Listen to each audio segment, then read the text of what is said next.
राधे राधे दोस्तों, कैसे हो आप सब। आशा करती हूँ सभी अच्छे होंगे, अपने एग्ज़ाम की तैयारी को बहुत ही अच्छे से कर रहे होंगे। तो जैसे कि आप जानते हैं एग्ज़ाम बहुत ही नज़दीक है अब।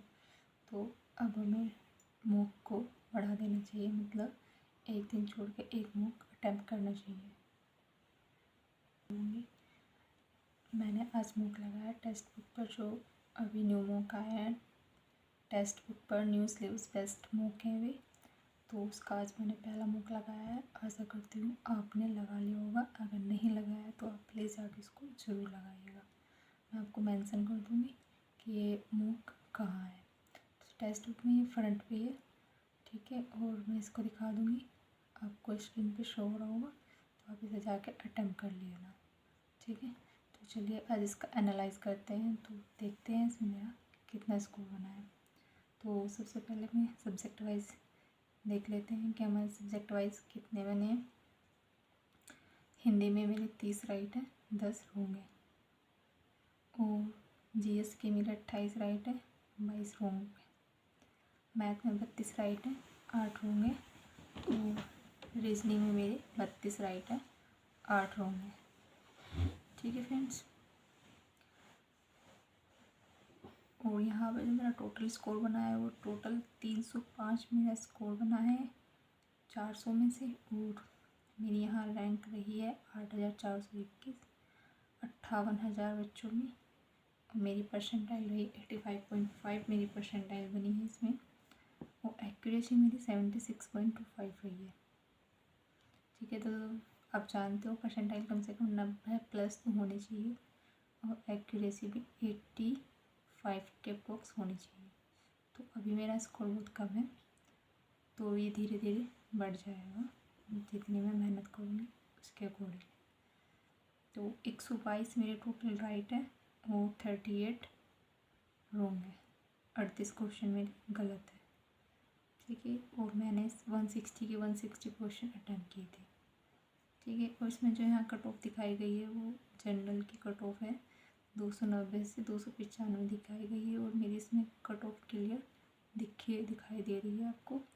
तो इसकी कट ऑफ क्लियर हो गई है, पर ये कहीं ना कहीं अभी भी कम है, हमें और मेहनत करनी है। तो इसमें मेरा जो हिंदी का स्कोर रहा है वो बहुत ही कम रहा है। इसमें हिंदी में मुझे और मेहनत करनी है। तो हिंदी में मेरे कुछ क्वेश्चन गलत हुए हैं, जैसे कि इसमें एक क्वेश्चन गलत हुआ है, सोनू शेर सत्य आशीष हमारी पूजी मनोकामना तुम्हारी। तो इसमें छंद बताना था, इसमें छंद कौन सा है। तो मेरा जो इसमें छंद बताया था वो बलवीर बताया था। इसका जो राइट आंसर है वो चौपाई था। तो मैंने इसकी मात्रा गिनने में कुछ गड़बड़ हो गई, इस वजह से इसकी क्वेश्चन ये गलत हो गया था। एक क्वेश्चन था इसमें, प्रथम विश्व हिंदी सम्मेलन 1975 का बोध वाक्य क्या था। तो ये प्रथम विश्व हिंदी सम्मेलन हुआ था, मुझे इसका सन तो याद था पर मुझे इसका बोध वाक्य याद नहीं था। तो इसका जो बोध वाक्य था वो वसुधैव कुटुंबकम था।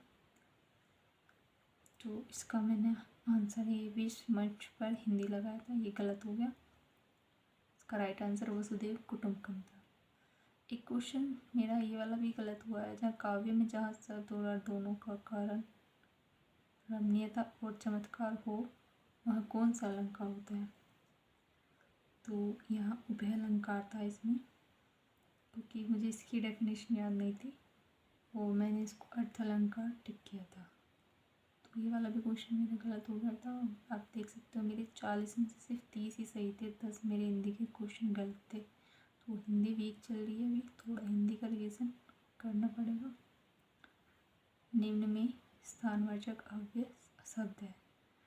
तो स्थानवाचक मुझे लगा अंदर बाहर ये स्थानवाचक में आता है, लेकिन इधर उधर स्थानवाचक के अव्यय में आता है।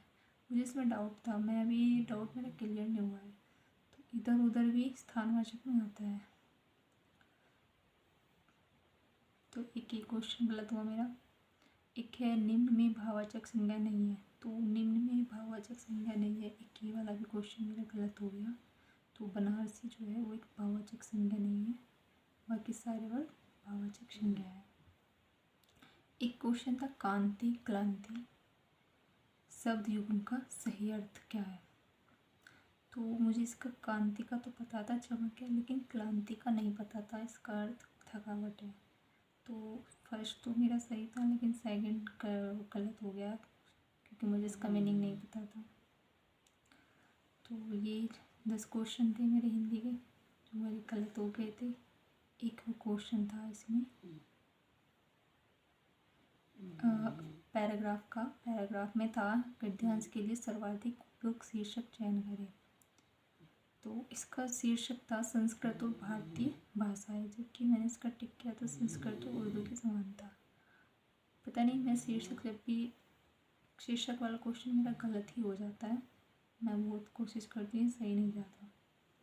तो एक को पैराग्राफ लगाती हूँ तो एक में सही जाता है, एक में रॉन्ग जरूर होता है। तो कभी मुझे पता नहीं चल रहा है इसमें शीर्षक के लिए किस तरीके से निकलता है। तो इस बार मैं शीर्षक निकालना सीखूँगी, पैराग्राफ का एनालाइज करना है अच्छे से, तब जाके ये कंप्लीट होगा। तो दोस्त, अगर आपने ये वाला मौका नहीं लगाया है तो आप जाके इसको ज़रूर लगाइएगा, क्योंकि इसमें अच्छे लेवल के क्वेश्चन दिए हुए हैं और जितना आप प्रैक्टिस करोगे ये आपके लिए बहुत ही बेटर होगा। ठीक है फ्रेंड्स, क्योंकि इसमें एक तो आपकी स्पीड बनेगी, एक्यूरेसी आएगी और आपको अपनी टाइमिंग का पता चलेगा। ठीक है फ्रेंड्स।